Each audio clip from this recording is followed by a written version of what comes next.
Hi folks, Phil here from Clearwater Airsoft. Welcome back to the channel. Thought I'd just have a quick recap today on the T8 system. So it uses the Cyma gas system N4, the Noveski. It's fully licensed.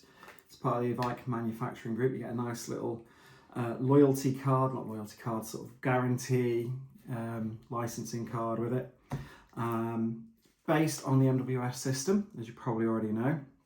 And if you've already seen my first video on it, you'll know I was quite impressed with the externals. It's got the trademarks in all the right places, 300 blackout, even Noveski markings on the bolts, charging handle, rail, receivers, everything. The quality of the build is top notch.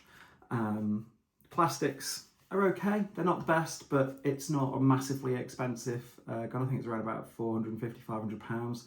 Compared to some, it's sort of mid-range. To others it's on par, I suppose. But I waited till I had a chance to get a feil more of the Lancer mags. I'd heard mixed reviews on these mags, so I bought 4 more to go with the gun. I used it last weekend at 6mm at the Christmas game, and it wasn't warm. I mean, it wasn't freezing cold, but it certainly wasn't warm. I've got an MPAS in here now.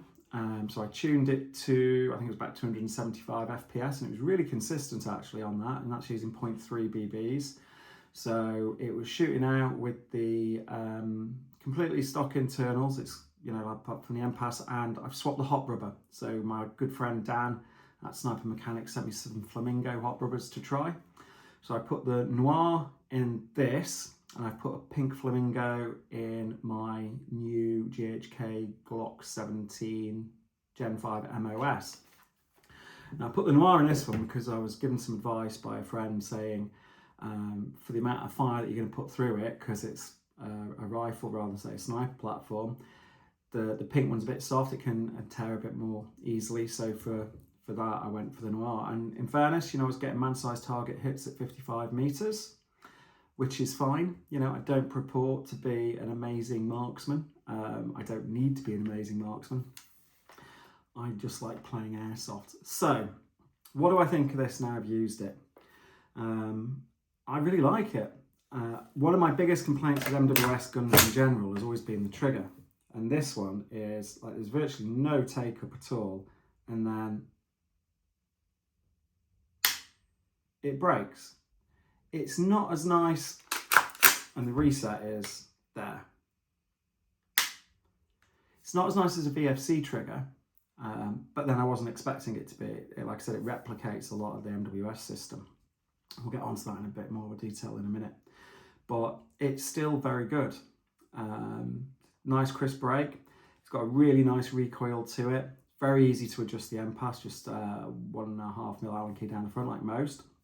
Hop's easy to adjust, it's just in the upper receiver. Yeah, I mean, it shoots great. All the mags locked back on empty, even when it was chilly. I got roughly about 2 mags worth of BBs out of each gas charge in the Lancer mags.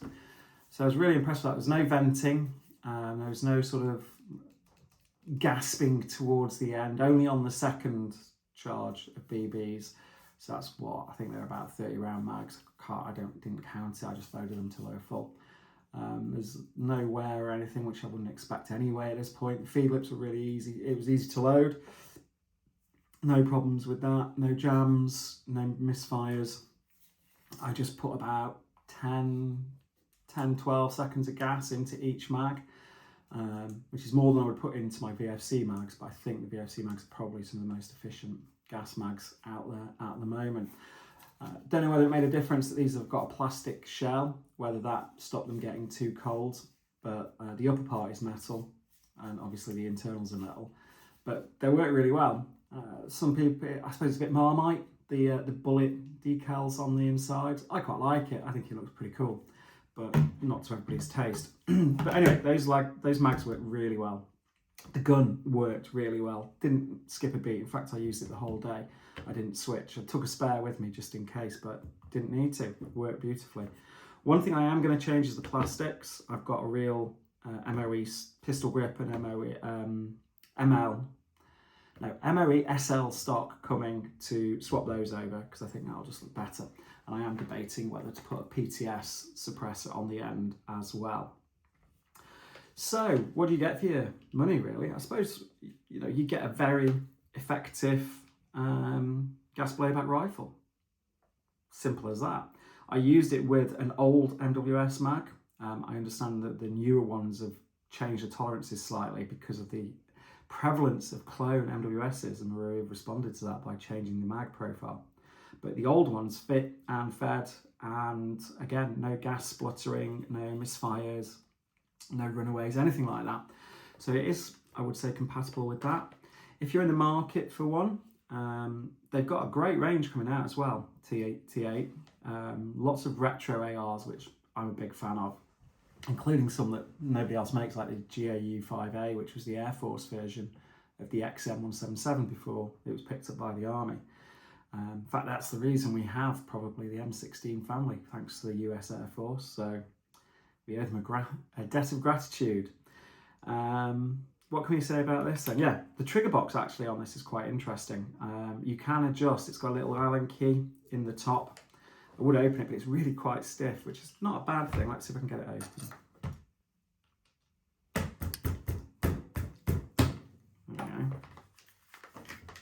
I think I'd rather have the body pins be stiff rather than have them come apart when you don't want it to. So that's not a problem. Let's take that off.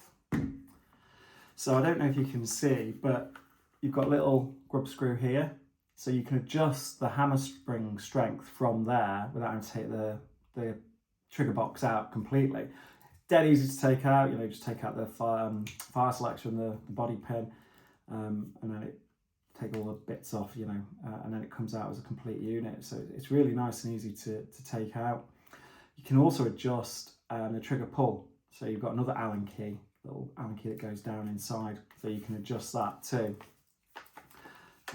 It's a really nice, yeah, it's a really nice platform, actually. I really like it, and I would consider getting another one.